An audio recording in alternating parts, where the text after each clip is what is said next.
Hi everyone, I'm coming back to you to follow up with the polishing process after cleaning it with ketchup and soapy water. I just use a simple polishing pad. You can use a cloth or a pad that's meant for copper or silver, as long as it doesn't have any kind of abrasive compound on it to scratch the surface.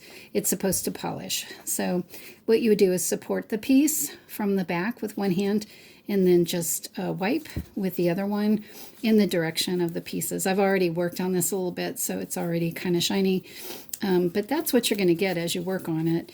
And you'll see that the cloth picks up the tarnish. That's going to be a reddish or a black, and so that's what you want to see. You're going to see it on my gloves. If you're not wearing gloves, you'll see it on your hands.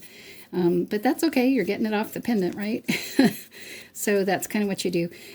With my jewelry, the weaves and the coils will still retain some of that darkness because you can't always get it out with a polishing cloth. But that gives it character, and that gives it depth, right? So you can also do that on your chain. So you can swipe it with both sides if you have it locked and save you time. And chains always make fun little lines on your polishing pad or cloth. So while I'm working on this chain, I had a couple of questions came up at different events when I was talking with them about cleaning with ketchup. And what they asked about was, why ketchup? And it's basically because everybody's probably going to have it or have access to ketchup. And so it's convenient. It's also effective because it's the vinegar in the ketchup that kind of eats away at that tarnish. And it's safe for copper.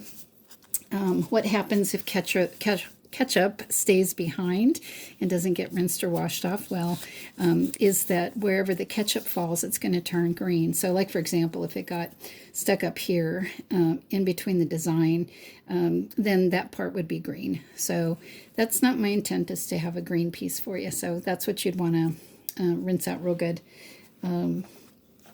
And then the size of the pads that I use for scrubbing down the pendants with soap and water is the Scotchgard pad, and I cut them in thirds so that they're jewelry size. If that helps you, it's easier to use them versus the big long ones, thick ones that they come with in the pack. But anyway, so that is how you polish up a copper piece. And thank you very much for stopping by and watching this video. Have a great day.